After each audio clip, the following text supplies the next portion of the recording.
2021 ഒരു ഫിനാൻസ് കോഡിന് പരാതി പോയിൻ്റെ അടിസ്ഥാനത്തിലാണ് ഏകദേശം 63 പെൻഷൻ ഗുണഭോക്താക്കൾ അനധികൃതമായിട്ട് പെൻഷൻ വാങ്ങുന്നുണ്ട് എന്നൊരു പരാതി പോയിൻ്റെ അടിസ്ഥാനത്തിലാണ് പിന്നെ ജില്ലാ ധനകാര്യ പരിശോധന ഈ 63 പേര് അടങ്ങുന്ന രീതിയിൽ നടന്നതിൽ 56 സാമൂഹ്യ സുരക്ഷാ പെൻഷൻ്റെ ഗുണഭോക്താക്കളും 6 വിധവാ പെൻഷനും ഒരു വികലാംഗ പെൻഷനെയാണ് അനധികൃതമായിട്ട് പെൻഷൻ വാങ്ങുന്നതായിട്ട് കണ്ടെത്തി നമുക്ക് ഈ ഒരു ധനകാര്യ പരിശോധന റിപ്പോർട്ട് ശരിക്ക് പറയുകയാണെങ്കിൽ മുനിസിപ്പാലിറ്റിയിൽ എത്തിയിട്ടില്ല. കാരണം ഇത്രയും കണ്ടെത്തിയെന്നോ അതിൽ തുടർ നടപടി എടുക്കണം എന്ന് പറഞ്ഞ ഒരു റിപ്പോർട്ട് നമുക്ക് ലഭിച്ചിട്ടില്ല.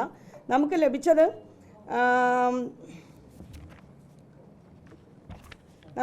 ധനകാര്യ പരിശോധന 2022 ധനകാര്യ പരിശോധനാ സ്ക്വാഡിൻ്റെ പരിശോധനയുടെ ഭാഗമായി 2021 അന്വേഷണക്കുറിപ്പ് 1 പ്രകാരം സാമൂഹ്യ സുരക്ഷാ പെൻഷൻ കൈപ്പറ്റുന്ന 63 ഗുണഭോക്താക്കളുടെ അപേക്ഷകൾ അനുബന്ധ രേഖകളും ലഭ്യമാക്കാൻ ആവശ്യപ്പെട്ടിരുന്നു. ആ ഒരു ലഭ്യമാക്കാൻ അവരുടെ അപേക്ഷകൾ നൽകാനാണ് നമുക്കൊരു റിപ്പോർട്ട് വന്നിട്ടുള്ളത്. എന്നാൽ 14 അപേക്ഷകൾ മാത്രമാണ് സ്ക്വാഡിന് ലഭ്യമാക്കിയിട്ടുള്ളത്. അതുകൊണ്ട് ബാക്കിയുള്ള അപേക്ഷകൾ ലഭ്യമാക്കണം എന്ന് പറഞ്ഞിട്ടുള്ള ഒരു ലെറ്ററാണ് നമുക്ക് വന്നിട്ടുള്ളത്. അതിന് മറുപടിയായിട്ട് കോട്ടക്കൽ മുനിസിപ്പാലിറ്റി നൽകിയത് 14 അപേക്ഷകളാണ് പരിശോധനയ്ക്ക് ഞങ്ങൾ സമർപ്പിച്ചിട്ടുള്ളതെന്നും 2017 മുമ്പ് സമർപ്പിച്ച അപേക്ഷകൾ അതിന് മുമ്പ് ഈ പറഞ്ഞ ഗുണഭോക്താക്കളൊക്കെ 2010 മുതലൊക്കെ പെൻഷൻ വാങ്ങുന്ന ആളുകളാണ്.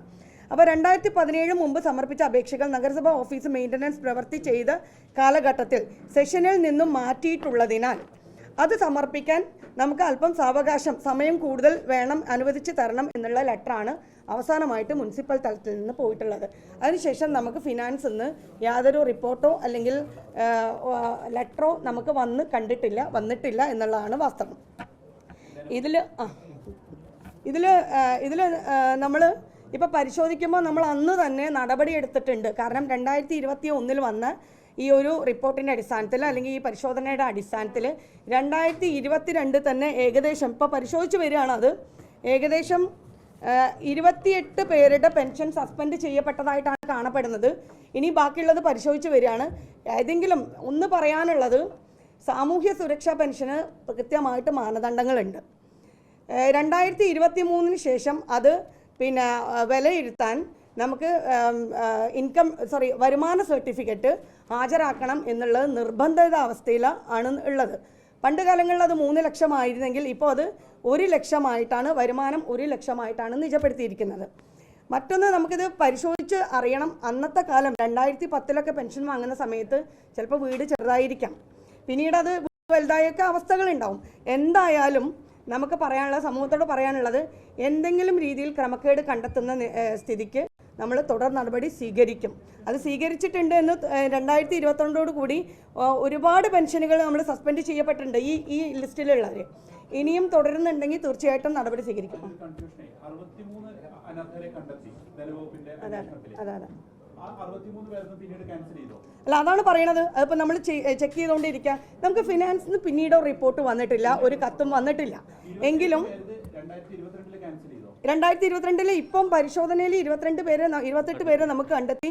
ഇനിയും പരിശോധിച്ച് വരിക, പെൻഷൻ ID വെച്ച് പരിശോധിച്ച് വരികയാണ്. കൃത്യമായിട്ടുള്ളൊരു കണക്ക് നമ്മളത് സസ്പെൻഡഡ് ആണ്. 28 ആള് നമ്മളിപ്പോൾ പരിശോധനയിൽ തന്നെ സസ്പെൻഡഡ് ആണ്. ഇനിയും അത് ബാക്കി ഉണ്ടാവും. ലിസ്റ്റ് വരാൻ പോവാണ്. നമ്മൾ പെൻഷൻ ID വെച്ച് പരിശോധിച്ചുകൊണ്ടിരിക്കുക. ആ 63 28 സസ്പെൻഡഡ് ആണ്. ഇനിയും ഉണ്ട്. ആ ലിസ്റ്റ് പരിശോധിച്ചുകൊണ്ടിരിക്കുകയാണ്. മറ്റൊന്ന് നമുക്കറിയാം, ഈ സാമൂഹ്യ സുരക്ഷാ പെൻഷൻ എന്ന് പറയുമ്പോൾ ആർക്കും അപേക്ഷിക്കാം. നമ്മൾ ഏതൊരു വ്യക്തിക്കും സാമൂഹ്യ സുരക്ഷാ പെൻഷൻ അപേക്ഷിക്കാവുന്നുള്ളൂ. ഈ അപേക്ഷ കിട്ടിയവർക്ക് അതായത് ഡിപ്പാർട്ട്മെന്റിലുള്ള ആ ഒരു ക്ലർക്ക് ആരാണോ ഉദ്യോഗസ്ഥൻ, അദ്ദേഹം ആ വീട്ടിൽ പോയി പരിശോധിച്ച്, നമുക്കറിയാം ഇപ്പം വീടിൻ്റെ സ്ക്വയർ ഫീറ്റ് ആണെങ്കിലും അല്ലെങ്കിൽ കാറ് പോലുള്ള AC പോലുള്ള ഭൗതിക സൗകര്യങ്ങൾ, മറ്റു ഭൗതിക സൗകര്യങ്ങളൊക്കെ പരിശോധിച്ചതിൻ്റെ അടിസ്ഥാനത്തിൽ അദ്ദേഹം നൽകുന്ന റിപ്പോർട്ടാണ് ക്ഷേമകാര്യ സ്റ്റാൻഡിംഗ് കമ്മിറ്റിയിൽ വരിക. ഈ ക്ഷേമകാര്യ സ്റ്റാൻഡിംഗ് കമ്മിറ്റിയാണ് കൗൺസിലേക്ക് ശുപാർശ ചെയ്യുക. ഈ ശുപാർശ ചെയ്യുന്നത് കോട്ടയം മുനിസിപ്പാലിറ്റി സംബന്ധിച്ച് 32 വാർഡിലെ കൗൺസിലർ അടങ്ങുന്ന ആ കൗൺസിലാണ് പാസ്സാക്കുന്ന ലിസ്റ്റ്. അപ്പം അത്ര എന്തെങ്കിലും ക്രമക്കേട് വന്നിട്ടുണ്ടെങ്കിൽ തീർച്ചയായിട്ടും ഉദ്യോഗസ്ഥ തലത്തിലാണ് അതിലെന്തെങ്കിലും വന്നിട്ടുണ്ടെങ്കിൽ നടപടി സ്വീകരിക്കും. ഈ 42 പേർ 38 പേർ അനർഹരാണ് എന്ന് പറയുന്നത്. അപ്പോൾ ഈ 38 പേർ അനർഹരായിട്ട് പോലും ലിസ്റ്റിൽ തുടർന്നത് ഉദ്യോഗസ്ഥർ ഭാഗത്ത് ക്രമക്കേട് ഉണ്ടായെന്നുള്ള കൃത്യം എന്നിട്ടുണ്ട്. തീർച്ചയായിട്ടും അതാ പറഞ്ഞത്. എവിടെയാണോ ഇതിന് ക്രമക്കേട് വന്നത് അത് ഉദ്യോഗസ്ഥ തലത്തിൽ തന്നെയാണ്. അതാണ് ഞാൻ പറഞ്ഞത്. കൃത്യമായിട്ട് അവിടെ പോയി ആ ഒരു വ്യക്തിയുടെ ഭൗതിക സാഹചര്യങ്ങൾ പരിശോധിച്ച ശേഷം മാത്രമേ ധനകാര്യത്തിലേക്ക് ശുപാർശ ചെയ്യുള്ളൂ. അല്ലെങ്കിൽ ആ പെൻഷൻ അപേക്ഷ ക്യാൻസൽഡ് ആയിട്ടേ കാണിക്കുള്ളൂ, നിരസിച്ചതായിട്ട് കാണിക്കും. അതും കൗൺസിലിൽ വരും.